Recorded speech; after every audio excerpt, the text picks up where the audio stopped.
Thank you for this introduction, and thank you for this very warm welcome. I have dedicated my entire professional life to study and practice of development communication, or you can call it social and behavior change communication. And from last 5 years, I've been working in the field of environmental communication. And I've come to understand that environmental communication is perhaps the most challenging of all communication. And it's not just because that the issues we face due to environmental degradation are life-threatening or existential in nature.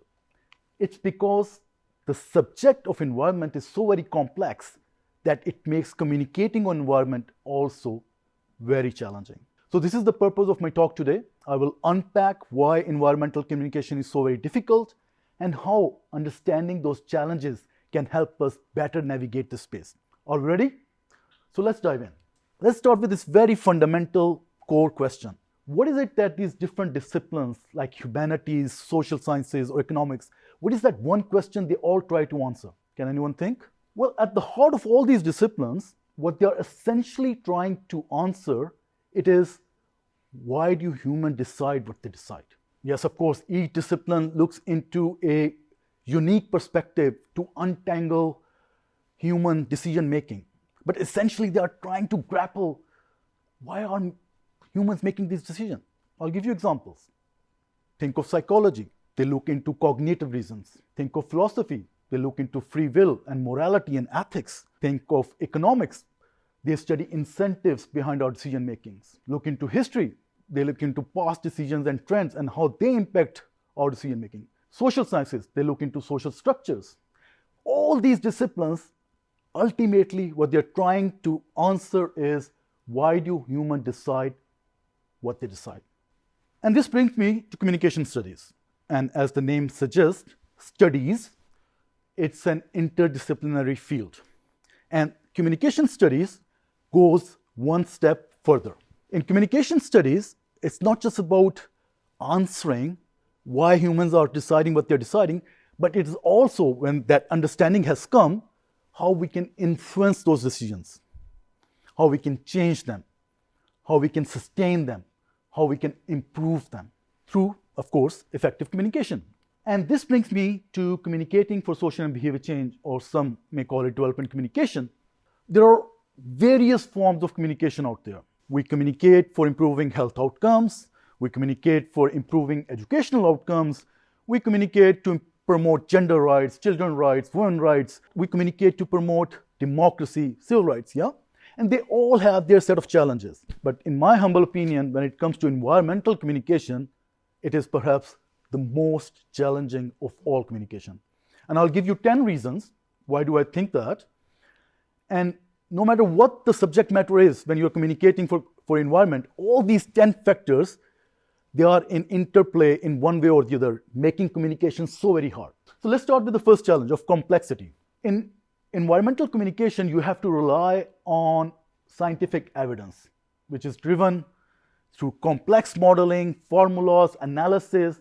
And the challenge for communicators is to distill that information, make it simple enough so people from all diverse backgrounds can understand it. Take the example of keeping global temperature under 1.5 degrees by the start of the next century as compared to pre-industrial levels, which requires, of course, achieving net zero emission by mid of this century. This is a key benchmark, a key threshold for scientists, for activists, for students of social and behavior change communication like me, and we all rally behind this goal, right?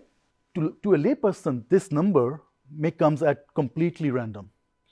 The challenge then for communicators is to repackage it, to reformulate it, and to communicate in such a manner that it starts making sense to them who do not understand the science behind 1.5 degrees.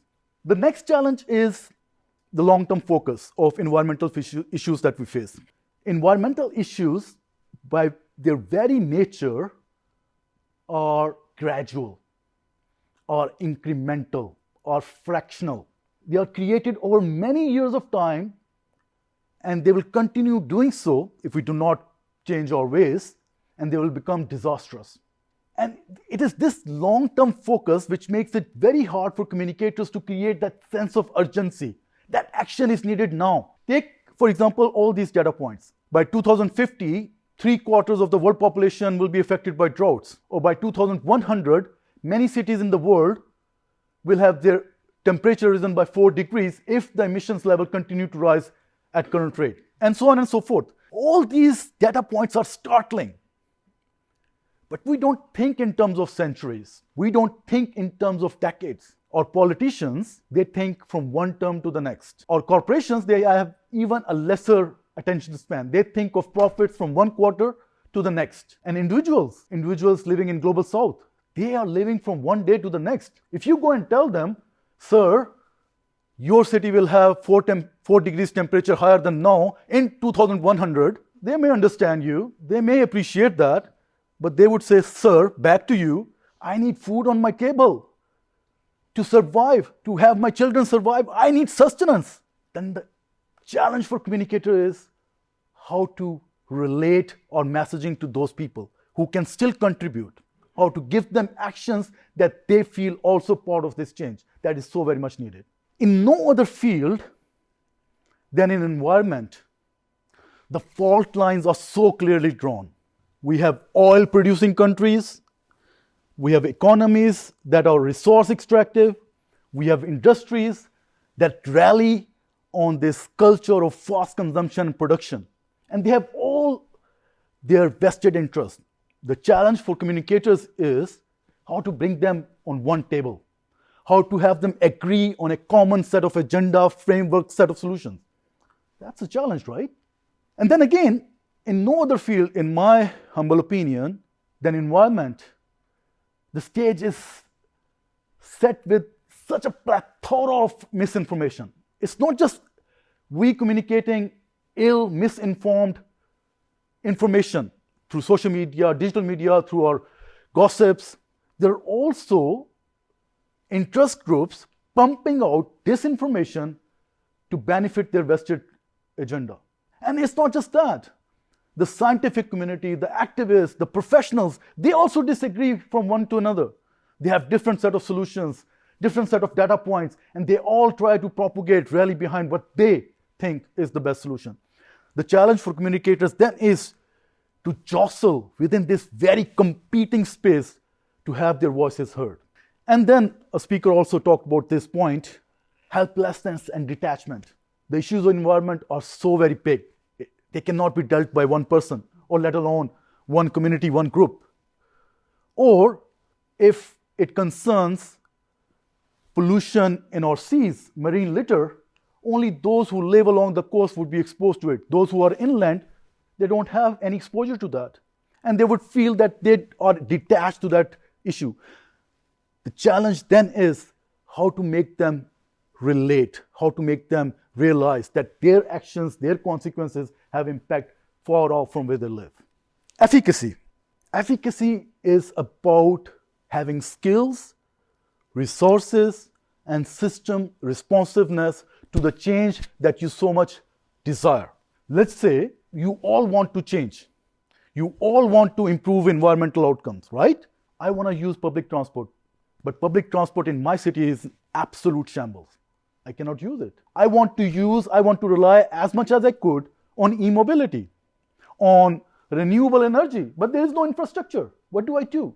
I don't have the system responding to my desire, even though I want to change, right? Then the challenge is how to give people skills, resources, and how to have the system respond to the changes that you so very much desire. And that is efficacy.